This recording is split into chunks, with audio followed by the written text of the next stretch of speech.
We are recording. You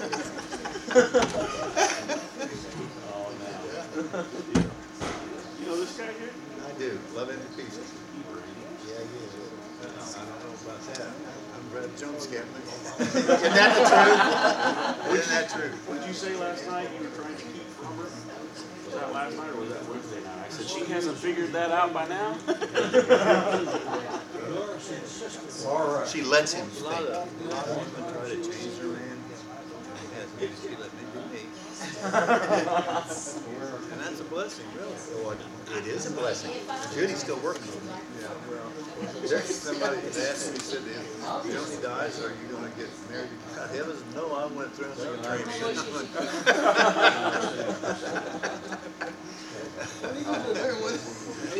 Oh my goodness. 68. So, I mean, 1968. So. I'll tell you the same story I told all those people and all the commanders told. I was a wing executive officer, especially those women officers who come up and say, when are we going to start? When the commander gets here, it's time to start.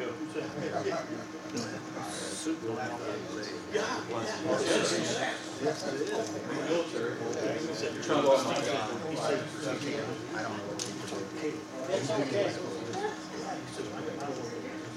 David, you make a good Indian head. I do. Yeah, you make a good Indian. You're on Indian time. Whenever. Whenever. I like that.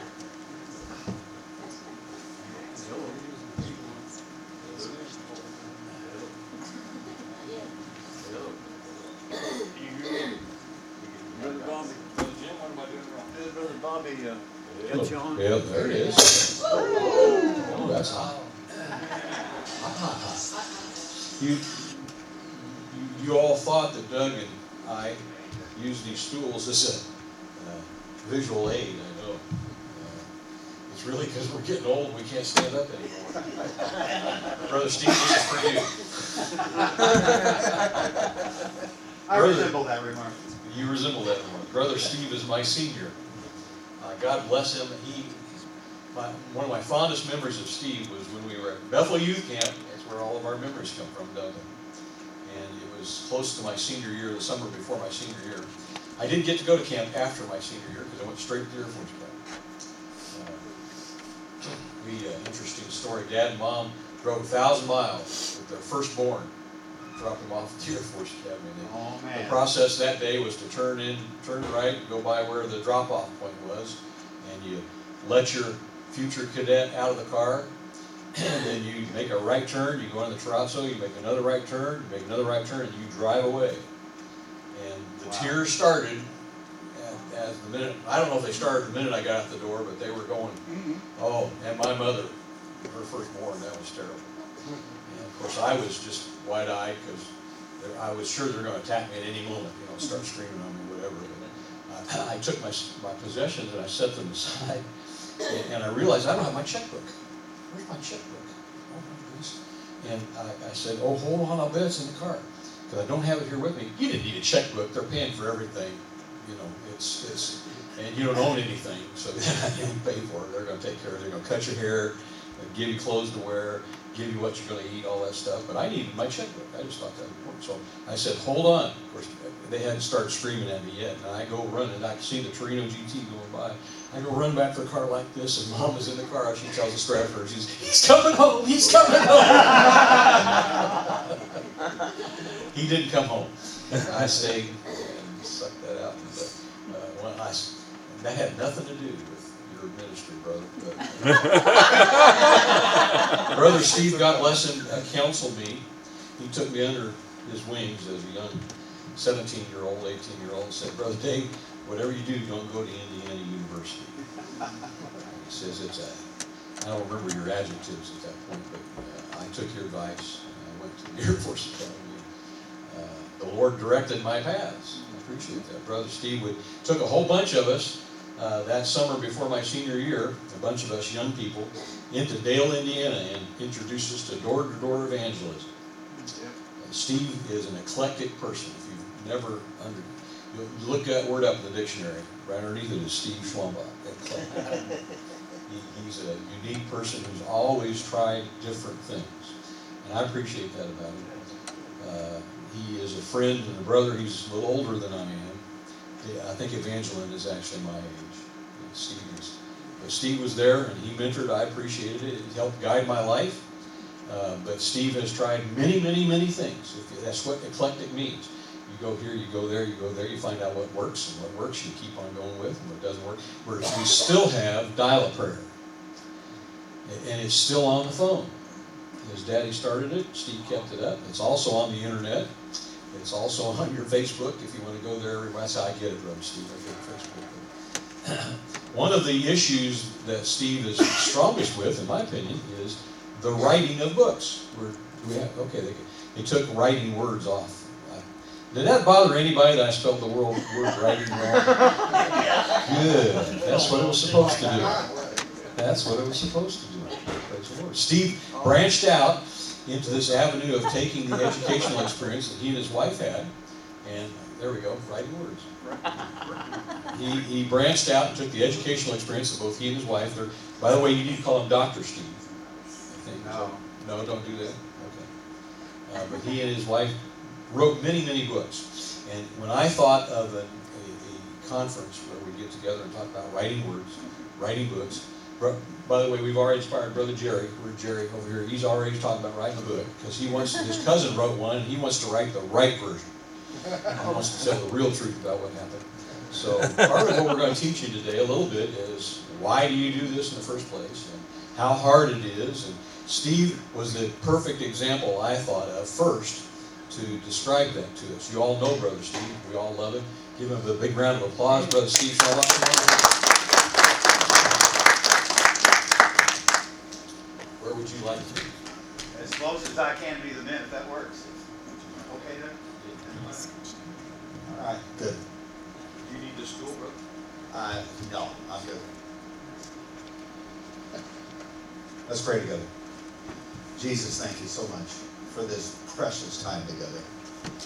May we never take one of these times for granted.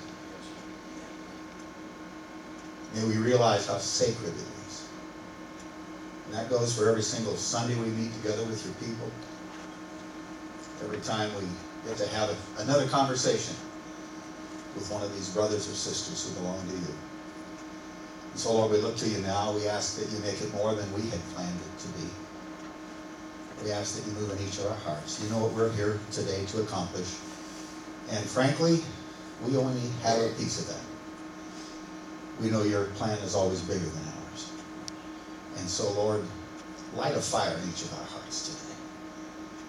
Show us what you want us to do. If there's somebody here that ought to be using a writing ministry to touch somebody else's life or many somebody else's lives, then I pray, oh God, that you fan that coal into flame and that you equip them and empower them to do just that until you call us home. In Jesus' name, amen. David asked me to share a little bit how this all started for me, and I'll do that. And I'd like to talk a little bit about what's happening in the writing world today as I have experienced it. There's a lot I don't know. I'm in constant learning mode because what is happening is this whole landscape about writing books and publishing is changing. I mean, the ground is moving underneath us as we speak. It's not what it used to be. I love Jeremiah 30:21. Who is he who will devote himself to be close to me? Declares the Lord. Well, I want to lift my hand. Amen. I want to say, I want to be close to you. Yeah.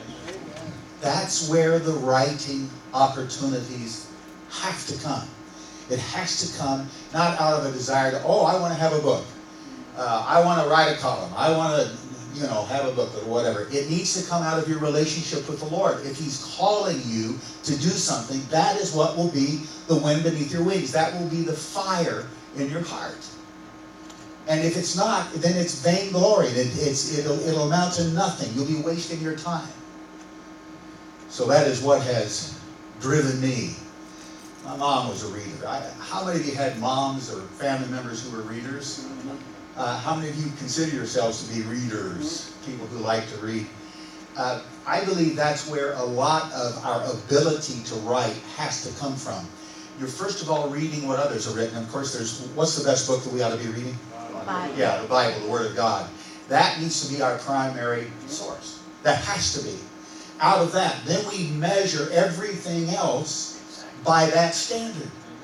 And you know what stuff to put aside when you see that it is curving away from the straight edge. But the more you read, the more you will understand what it takes to be a writer. Writers are typically readers. People who don't read probably aren't going to write. So I encourage you to do that. I encourage you to create an environment in your home where it's easy to do that. And again, that is changing as well. Mom was a reader. We always had books around the house. She read to us as kids. She made it exciting. She made faces when she read. And we'd get scared when she made a scary face and all the rest of it. All the way back to Uncle Remus and all of some of those early stories. And so I became a reader too, because that was what my mom did, and she made it exciting. In fact, I loved sports and I loved reading. We changed from in the middle of my 5th grade year to a new school, and I went from being a free soul where they had no homework to be a place where they believed in homework. And to me, that was a travesty. I sat in the back and I couldn't believe it. I didn't know anybody there in my new school, but behind me there was a whole row of books. They were stories of famous people, and I was basically, I don't ever recommend this, of course, but I basically was kind of checking out of the school situation. I was just totally lost. So what I do is I grab one of those books off the back and just put it in my lap and start reading that during the day. I went through all the books in the library there, all of the stories about the famous people, and then we had a library next to us, and I started checking out all the books I could hold. I could carry home, put the top book on top as I walked home and started reading that. And my mom used to come into our bedroom and find me with a flashlight under the covers reading the latest book. And she said, "You're going to ruin your eyes." And I pretty much did, I think. And that's kind of the background. I filled my head with so many books, and I think that actually the Lord was doing that to equip me to be able to write words, Dave, and even spell some of them right in the years ahead. I look back at it, and there was a moment in the 8th grade where, as typical, I hadn't done my homework the night before. This is confession time. We don't have any kids in school here, right? Okay. And all of a sudden there was this test. It was a history test. And it was essay. And I looked at the questions. I looked at every single question. And I didn't have a clue. And so I just started making up answers. I just looked at the question, used my best guess about what that was, and I went on and on and on with my essay, and I answered every single one of them wrong. The next day, the teacher was passing out the test, and she came bringing my test to me. And she laid it on my desk. I was scared to turn it over. And I did. And it was an A. And I said, "Mrs. Austin, I don't understand." She said, "I didn't think you would." She said, "Obviously, you did not study for this test." I said, "No, ma'am." She said, "But I see that you have a gift for writing, and I want to encourage you to follow on that gift." Isn't that amazing? I mean, she could have ripped me one side to the other. And yet, I believe God put that in her heart because I never forgot that. I thought, maybe that's something I ought to do. Maybe that's something I ought to do. Later on, I enrolled in the Ernie Pyle School of Journalism at Indiana University. I like IU. It's just don't ever enroll in any of their religion classes. You've got a bunch of dropouts from the ministry who don't believe in, and they did their best to undermine us. But actually, it was a great test for me because it forced me to decide, do I believe this stuff? And I did the research and began to fight with the profs, and that has stood me in good stead ever since, because I learned how to deal with those who were not believers. But funny thing happened after I enrolled in Ernie Pyle School of Journalism. I was going to be a journalist and travel the world and write. God called me to preach. And when I still remember the night he called me to preach, Dave Williams was preaching that night. I'd come home to get my laundry done from college. And it was Thursday night, midweek service. And he cheated. He said, is there any area of your life you've never turned over completely to God? And I thought, no, I've checked all those boxes. I've been in church forever. And then I thought, well, there's one thing, of course, I've never turned over. And that is, I've always said, when people ask me, you going to follow in your dad's footsteps? I've always said, no! Because I saw the hours, I saw what he went through, I saw that whole world. And I was going to, I'm heading off to far places. And I sat there and thought, well, okay, one more box to check. And so I said, okay, Lord, if this is the safest deal I ever made with God, I thought. I said, if you actually would want me to become a preacher, then yeah, I'd do that. Check. And I thought I would hear heavenly laughter in response. Instead, everything went quiet. Everything disappeared on the front of the stage.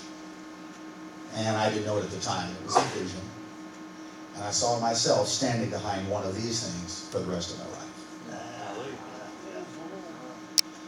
And in that moment, I knew. It was a calling. I didn't expect it. I didn't anticipate it. Nobody else did, at least. Well, that night I said, Mom and Dad, I need to talk with you. And we sat down in the living room. And Mom was here, and Dad was here, and I was in this chair. And I said, tonight, God called me to preach. And there was a long pause. And then Mom said, son, are you sure? So that tells you, it surprised me too. So picked up several degrees, joined the staff at Bethel. But then I began to discover the truth of Romans 11:29, God's gifts and his call are irrevocable, without repentance. I mean, he had called me to write also. And I was trying to make it one thing, and God was saying, no, you can do two. And so at first I started, and I've got out there on the table, I've got some of the books that I've written in the past, some that I'm working on now. Some of them are proof. I'm redoing them, freshening them, getting my face off of one of them.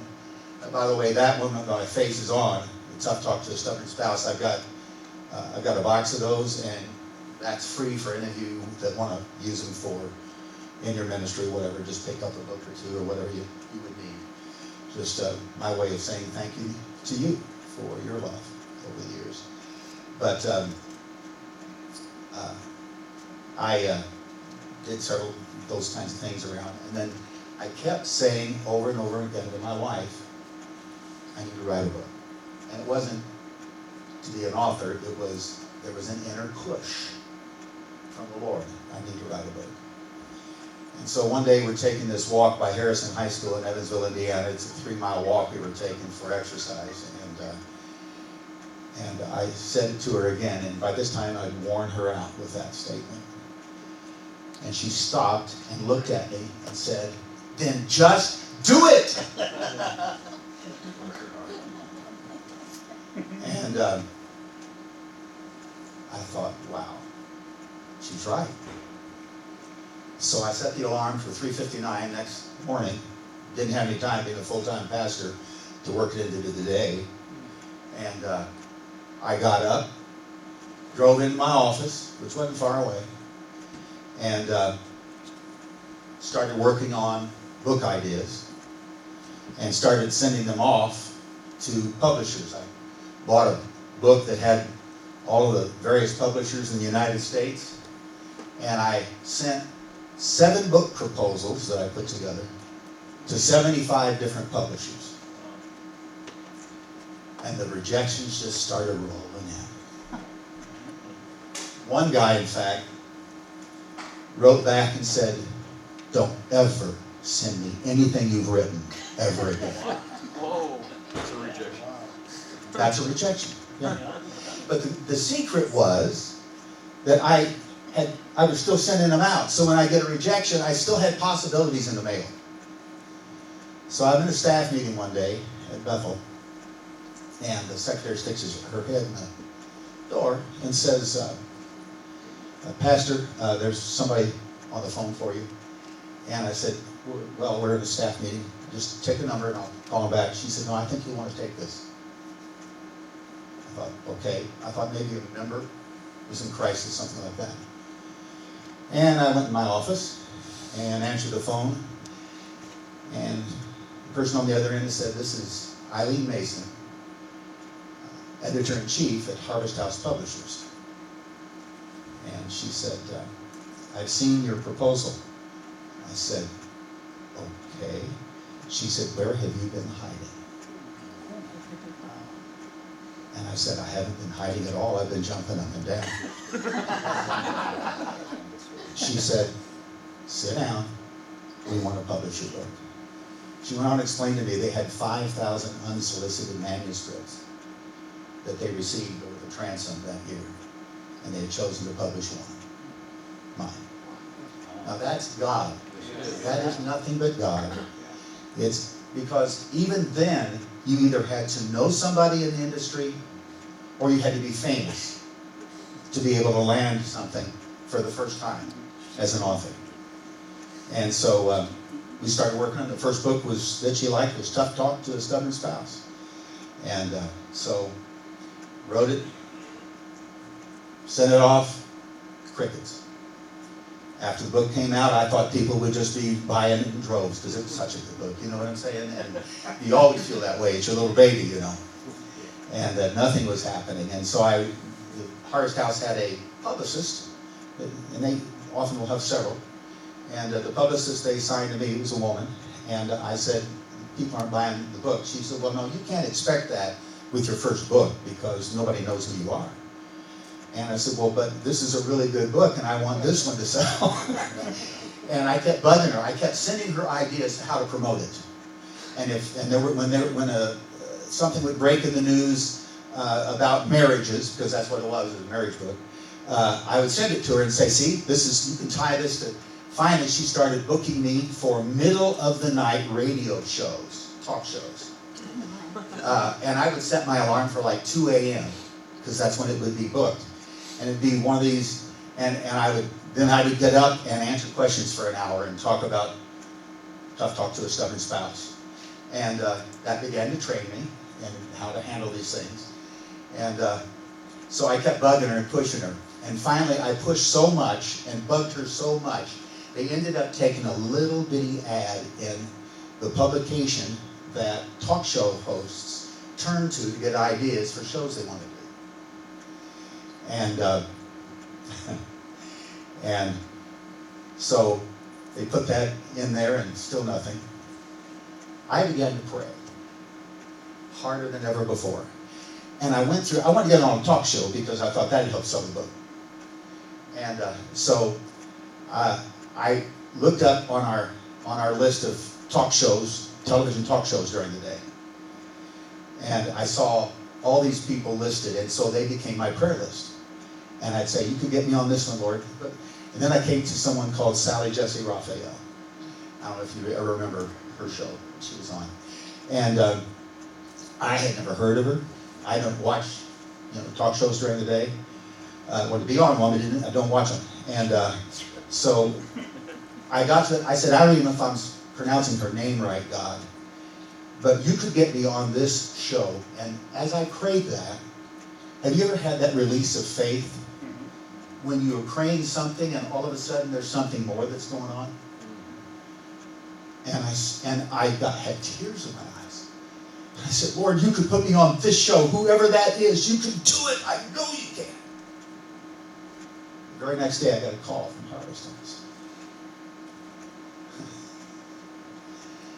They'd had a cancellation the day before. They were booked in San Diego, California for a Sweets Week special. And they lost one of their authors. And they saw that little ad in that magazine. Long story short, that's where I ended up. They flew me out there. Judy and I both went out. I didn't know what they wanted to do was make fun of me because I was a Christian author, telling people you should not get a divorce unless you have biblical grounds. And so I found that out the hard way when I went to get a cup of coffee. They talked to me, the publicist, the person who was the promoter of that particular show that day. There were 4,000 people out at San Diego, and they were in the crowd. Judy was out there in the crowd, and she had me in a little trailer out behind before the show started, and she sat down. I was on a metal folding chair. She sat on the floor and she says, "You believe this stuff, don't you?" I said, "Absolutely." She said, "Can you defend it without mentioning God or church or Bible?" She said, "Because as soon as you say God says, then we don't have a show." I said, "Yeah, it makes total sense." She said, "Okay then." And she worked hard to get me to not budge. Then she said, "Stay right here, don't go anywhere." Well, I needed a cup of coffee. So after she left, I went to one of the other trailers, and there was a TV monitor on a table by the coffee. And I'm pouring my coffee and looking at what the guy who's warming up the audience is saying. He says, "You're going to love this guest. His name is Steve Schwambach. He's written a book called Tough Talk to a Stubborn Spouse. And he believes that even if your spouse is sexually abusing your children, you should stay with them and let him continue to do it." Guys, that was not in my book. Good thing you went for the Yes. That was going to be the blind side. That's the world that we are living in. And it's gotten worse since then, if you've noticed. I went back and I thought, oh, now I understand. When I was introduced, they started booing. Because most of them are women. And in that crowd that day, my wife was there, and I said to her later, I said, "Honey, did you defend me?" She said, "Absolutely not. I didn't want anybody to get me." She said, "I just sat there and listened." But here was the beautiful thing. They kept booing, but you know what? That's my reminder to tell all of you to turn your cell phones off. They kept booing, but the crowd that watched the show that aired later didn't get it because all they heard was my responses. And as soon as that show aired, Harvest House phones lit up, and the book became a bestseller.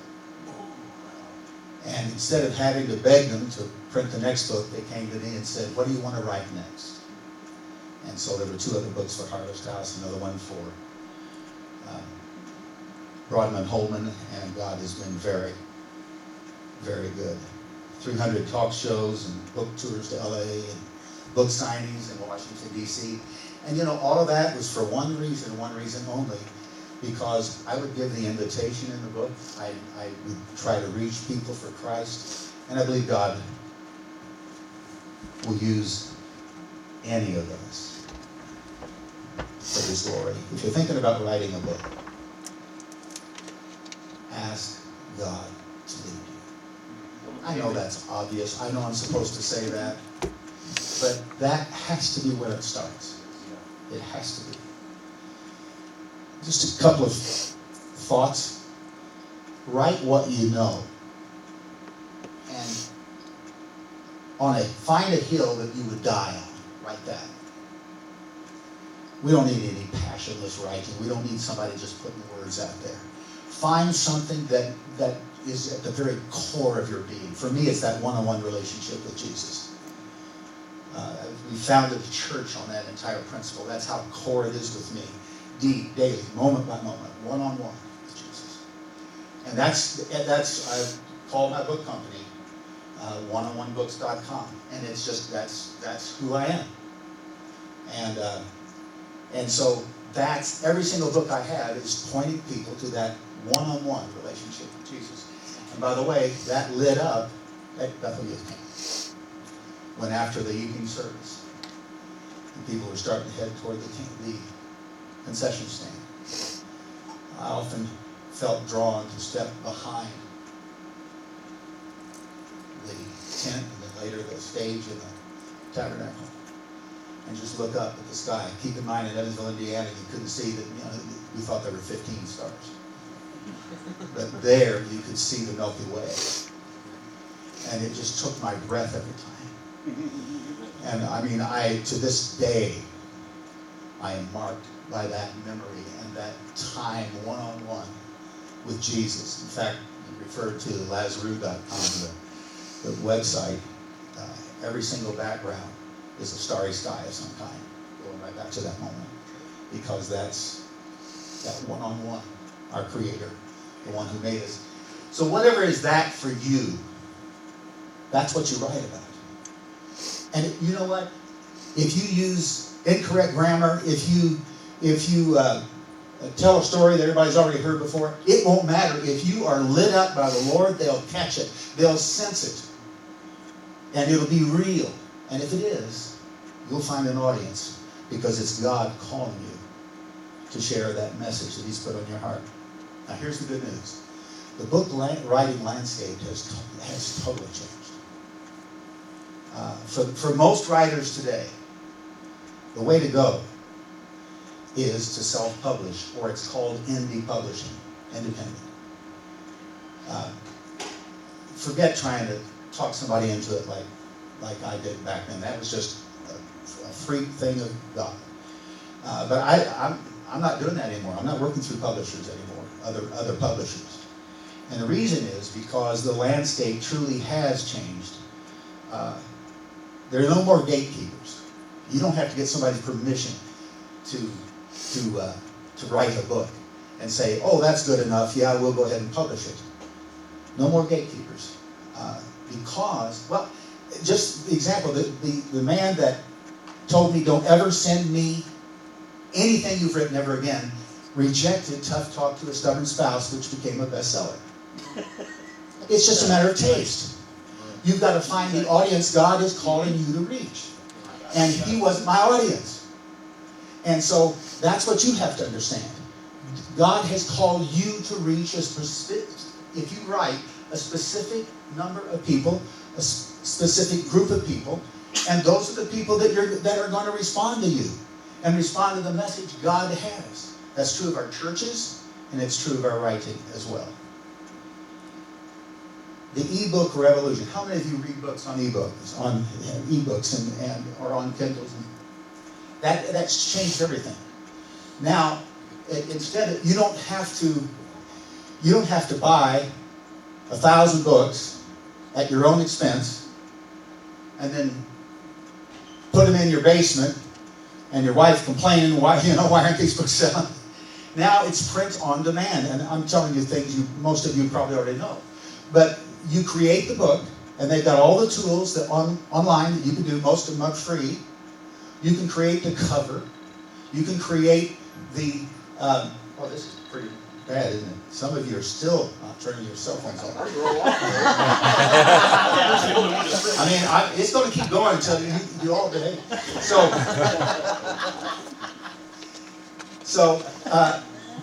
But now there's no cost to put a book out there that's available, and if you go to the right places, and then you have these tools to help it look pretty good. And suddenly you can have a book that looks professional. It doesn't cost you anything, or at least very little, depending on which way you go, to have available. And then you can start promoting it as God gives you the ability to do. You don't need an agent. You don't have to wait for 2 years for minuscule royalties. You know what my royalties were for Chuck Talk to his seventh spouse? About 40 cents a book. And they sold it for 17 cents. So, no, I didn't get rich. And especially by the time they charge for all the other stuff that goes with it, and the promoting and the rest. So you don't need all of those things. Instead, you can sell direct, and you will get a higher royalty, depending on what you price it. A lot of people give their first book away free to gain an audience, which is a good strategy. Others, 99 cents. You say, well, I won't make any money that way. Look, this is ministry. If God wants you to make money with it, then He'll make that happen. But if you were more concerned with ministry than you are with money, do what you love, do what you're called to do, and the money will follow if it's supposed to. But what happens is, if a person, you're an unknown, they don't want to spend $10 on an unknown. But if it's free or 99 cents and your title looks good and your book cover looks professional, and again, there's tools. And I'll share a couple of those tools with you in a moment, that you can do these things. Then they may take a chance on you. And if they take a chance on you, and here's the smart thing, if you have one or two others ready in the wings, then you gave them the first one free or for 99 cents, but then they want to find out what's the next book or some other book you've written. And that one, they will pay for. Now, you're a proven commodity to them. They like you. And so, you don't have to do it that way, but that is one way that is helpful if you would like to begin to have this become a side stream of income. Most authors don't get to quit their jobs, and you probably, if you're called to preach or teach, you probably don't want to quit your job, but it would be a blessing to be able to have a book out there that your congregation could learn from and their friends could learn from, and it could be a way to increase the heavenly treasure you and I are laying up. Here's some tools. Pro-writing aid. Pro-writing aid. You can look it up online. We'll clean up your manuscript for you. None of us is perfect with this stuff. We do our, you're passionately writing. Once you create your manuscript, you can use pro-writing aid to look over it. It'll shock you with how many mistakes you made.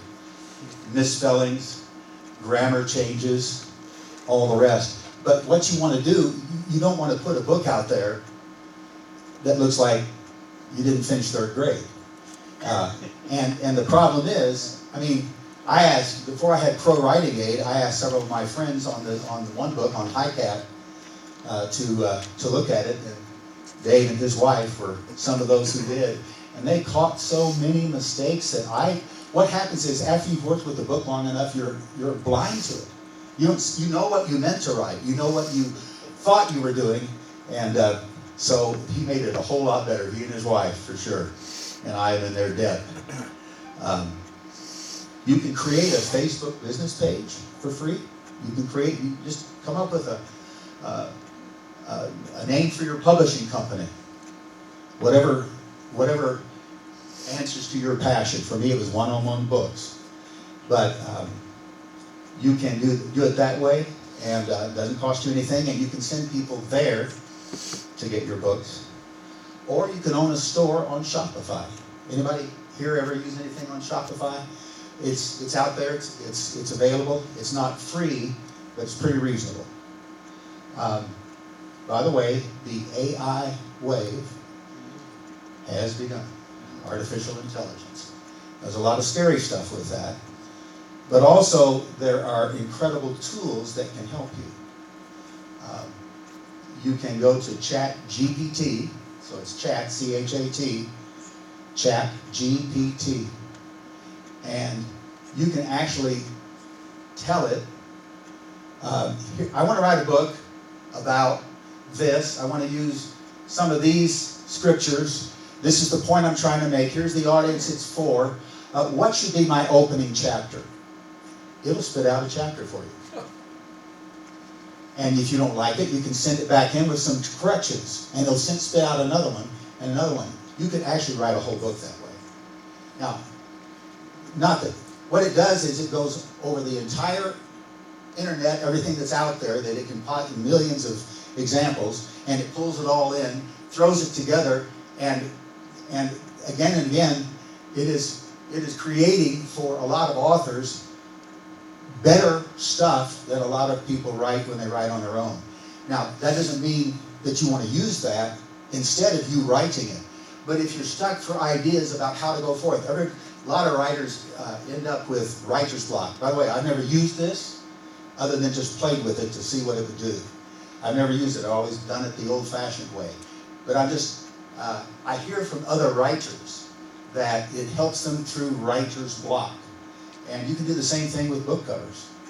You can actually now go into the various, like apple pie, excuse me, not apple, Appie, A-P-P-I-E, pie, Lexica, L-E-X-I-C-A, Canva, and you can write in what you want your book cover to look like. It'll spit out a book cover for you. And if you don't like that one, it'll spit out another one. It doesn't get tired. And you can actually come up with stuff that you would have to back in the day. One of those books that's sitting out there now, Why You Won't Go to Heaven Though a Murderer Might. I hired an artist to draw a picture of a woman who had been murdered on the front because it was a fiction book and it was about the grace of God, as you can tell. But I hired him. I paid him $1,500 to put that there, and now you can get the same thing for free with these tools. And so again, this is a new day. These are new opportunities. Again, out there on the table,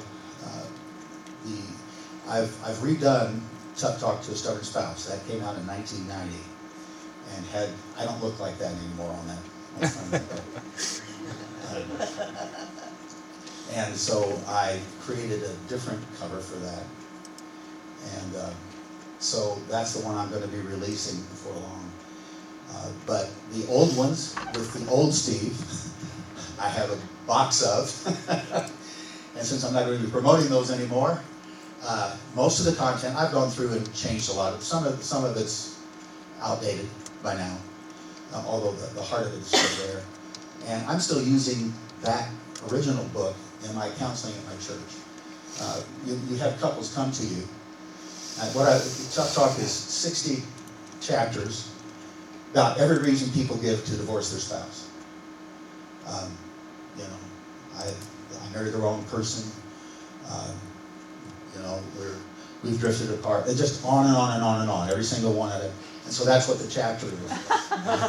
Yeah. You said, wait a minute, this looks exactly like you now, Steve. So you can come through it, but here's what I've found that it helps so much with counseling. When somebody comes to me now and they say, we're struggling, it looks like we're not going to make it, I will give them a copy of Tough Talk. And I'll say, here's what I want you to do. Go through there and find which chapter is your reason for wanting to split. And the two of you both read it. I give them each a copy. You both read it. I'm doing this with a couple right now. You both read it, read that chapter that day, discuss it, and then come back and tell me for a few minutes. Or at church. And what that does is it allows you to get some extra help in counseling. It gives them a lot of solid reasons why they are thinking wrongly. And so you're welcome. All those books, I'm happy to leave with an empty box today. So take whatever you want to use in your ministry. And at this point, I'll open it up to questions. Where do you find the time? Where do I find it? 3:59 in the morning. I work until starting on my church work. Yep. On your original book, did you take out beating your spouse and all the reasons that they tell us that? Jesse will help me out. Yeah. You just said your book, right? Yeah, I mean, they were all in there, yeah, my spouse abuses and all those kinds of No, things. they said But then I give answers for that, and obviously you gotta get away, yeah. And you look at it and see if it's something that you believe is solid and scriptural and so forth. But in fact, I don't know if any of you ever knew Jim Locke Jr., the attorney in Evansville, Indiana. But Jim was a member, he's with the Lord now. But Jim was a member of our church, and he read the book, and he was a divorce lawyer, basically. I mean, that's how he made his money, family practice. And he said, Steve, I want to buy a box of these books, 40 books. And he said, I'm going to set it around in my office. And he said, because I don't want to be responsible for breaking up any marriage that God wants to keep together. And then he bought another box of 40 books because they kept disappearing from his office. And God used that to save a bunch of marriages. I've been written by people probably in every state selling, and we're still together because God used that book. What was that resource after Appy? Yes, Appy Pie is the one, P-I-E, A-P-P-I-E, and then it's P-I-E. And then the other one, the next one was Lexica, L-E-X-I-C-A. And another one is Canva, C-A-N-V-A. They're just free AI book cover generators. And it's just crazy that you can type in words now and get pictures. I want to ask the same question I asked earlier. When you went into detail about whatever it is, your discipline or your schedule or whatever. I can't wake up at 3:50 in the morning. Well, it helps to go to bed earlier. Judy and I. Go to bed at 9 o'clock already, bro. Yeah. Well, yeah. Judy and I. Just live without I've sleep. talked her into. The TV goes off at 8 if we're watching the news or whatever it is we're doing, and we shut down the house and then head to the bedroom. And I do my best to get up at that time. And if we get to bed too much later, then I don't make it at that hour. But that's 3:56 is my goal, and just right now. And most of the time I just wake up on my own. I don't set an alarm. I just say, wake me up when you want me to, Lord. You know what I need to do today, what you want me to do. And what I found is this. If you're looking for huge blocks of time, and if you're full-time anything, pastor, whatever you do to pay your bills, you won't be able to find those blocks because we're all busy, right? But if you will do something every day, in a year that amounts to something. That's what builds up. It's the consistency. An hour every morning or 2 hours every morning makes a huge difference. And you just keep doing it, and it mounts up. You know, the Bible says little by little. So how long did it take you to actually write that book with the constraint of only having a few hours? Yeah. Well, what they do with Tough Talk, the first one, they give you a deadline. So I was dictating. I mean, I didn't have time to sit at a computer and write. So when I was cutting the grass on my riding lawnmower, I was dictating into it and then having to have someone type it up for me afterwards.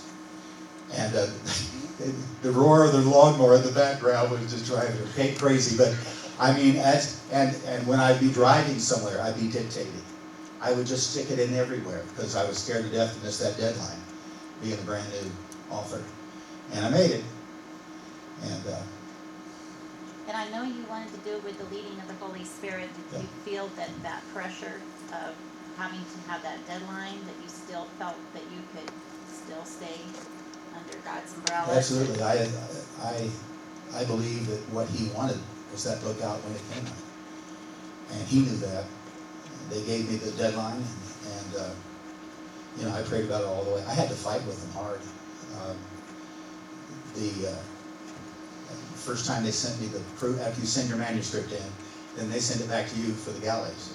And you're supposed to go over it and make any corrections. It wasn't my book. The editor had, when I say it wasn't my book, it was so, it had been changed so much Yeah, right. that it didn't sound like me. And I tend to use stronger language, words, about, and they thought it was a little over the top. And I looked at that, and I just communicated with Eileen, the editor-in-chief. I said, I'm not interested in this. I said, I can't do this. This isn't the book I wrote. And she said, well, this is our #1 editor who's this book and that book, and they become, well-selling books. And I said, this isn't my book. I'm sorry, I can't put my name on this. She got back to me. She said, I will edit your book because I'm the one that liked it to start with. And she did, and all she did was make it better. I mean, she improved certain things, tightened certain things, so that was fine. It's not that I couldn't be corrected. It's just that you can't take me off Holy Spirit base is the point. Right. And so then we went through the same thing with the cover. And I told him what I wanted. And I said, look, I said, I want my face on the front of the book so that people know I'm talking to you. This is tough talk from me to you. And they wanted to put a generic cover on. And I said, no, that's not going to work. And I fought and gave them all my reasons, and finally they caved in on that. Today, I've done it differently, because it's different work. And I don't want to put my face anymore on anything anyway. Other questions? Yes? Action novels? Oh, yeah. I like the thriller genre of novels. I've enjoyed those for a long time. I like the clean ones. A lot of them aren't. Just stating that. But yeah, I started with. I've always enjoyed fiction just as a break, and I read a whole lot of fiction as a kid growing up, and so yeah, created what I call a new genre, the one-on-one thriller, and it's action, and it's got death and dismemberment in it and stuff. But all, for the glory of God. But here's the premise. Here's the premise. I've written it in first person. By the way, I took Highcat, which you did. It's so fat. And I've redone it and created 2 books out of it. And called it Camp David Trap and Camp David Trap Sprung. And so we'll see what that does. And you'll see that on there. But the whole premise is that it's first person, so you get to go through the main character called Jonathan David and see how he's called to go help the president at Camp David. And you get to see his walk with the Lord while he goes through this. And what I'm trying to do is teach people how to keep it deep, daily, moment by moment while you're going through life stuff. Because a whole lot of people have asked that question to me. You keep talking about that moment-by-moment relationship. I thought you do your Bible study and your prayer at the beginning of the day and hope God leads you the rest of the way. And I think, no, you keep it going. And so this is just a fun way to do it. And hopefully a way that people will actually be able to absorb it. So we'll see if the Lord honors that, but I believe that's from Him. Other questions? Yes. The writing program that you mentioned, does that catch missing words and repeated words? Yes. The pro writing aid, it'll do that. Those are the greatest. You double words. You use the wrong tense. Because grammar just doesn't cut it. I mean, it does some good. Grammarly, yeah. It's gotten better, but. Yeah, mine. I write in Microsoft Word. Yes. That's just how I started years ago, and I've got running. And now I think with pro writing aid, there's a free one, and then there's one that costs a little bit. And I just bought it, so I'd always have it. And what it happens when I open Microsoft Word now, it pops up right next to it and starts telling me everything I've done wrong. A good wife.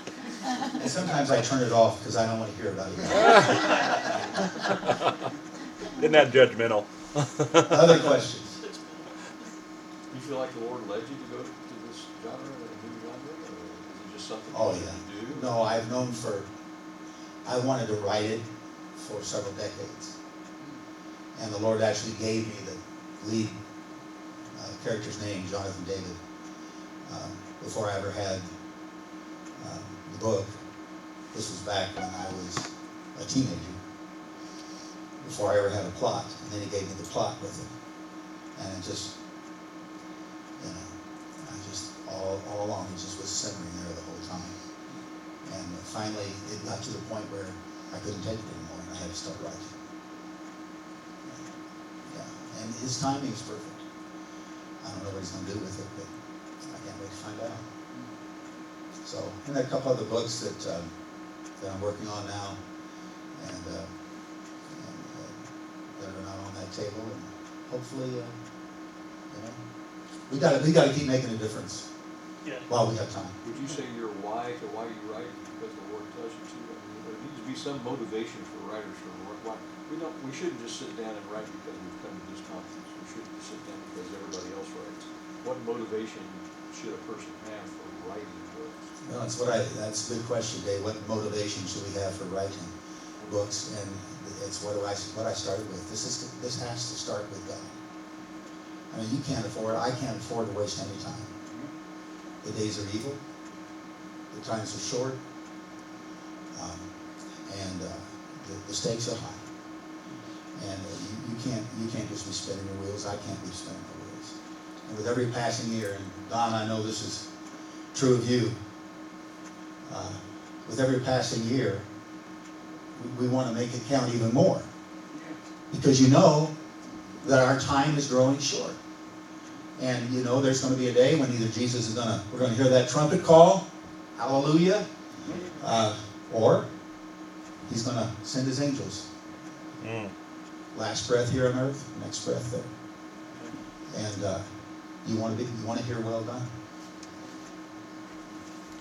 When you say you got up early, I think the reason why you got up early is because God gave you the grace for that very reason. Some people, I talked to a guy who's not a pastor. He says, I don't see how you pastors split up with the people. I said, there's a grace there that God gives you for you to be able to do the job. It says you get up that early because God gives you the grace. Well, and when I was meeting that deadline, I was waking up sometimes at 12:30 a.m. when it got closer. And I don't do well on short sleep, but God sustained me. So when you write now, do you still get up that early? I did this morning. Worked on it this morning. Right. Just keep plugging away. Yes. Could that be because you're more of a morning person? Because there are some people that do better at night. So. And it may be, I'm not saying you should have to do that. It may be for you, maybe lunch. Maybe you take over lunch instead of going out to eat somewhere. You get alone in your office and write for an hour. And just, have a sandwich with you. I had to decide when I first entered the ministry. Sometimes I would stay up really late and get up later in the morning. And sometimes I would get up early and, and I had to decide, am I going to be, because I could do it either way. Am I going to be a morning person or a night person? As a family man, being a night person didn't work. And also, I didn't think it looked good for me to go dragging into the office at 10 a.m. in the morning at the church. And so I decided the best thing to do is get a jump on the day for me. And so I decided I'm going to be a morning person. That was a deliberate decision, and I started training my body to do that.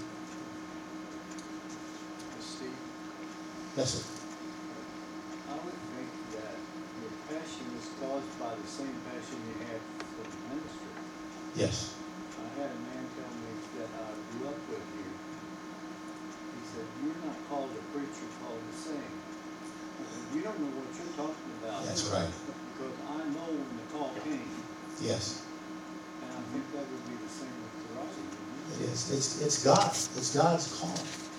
And his gifts in his calling are irrevocable. And if he's given you more than one gift, use them both. He didn't give you two gifts to have one sit idle.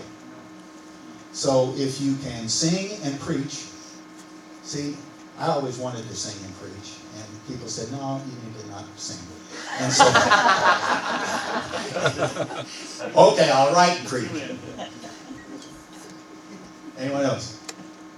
And if you have any other questions, and I can't wait to pick the brains of the others who are going to be speaking, I'm going to be taking notes and learning. I came here today hoping to learn more than I shared, but any questions you have, I'd be glad to answer them. God bless you.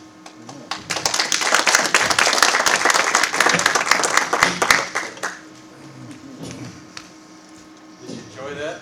Yeah. Let's take a 5-minute break.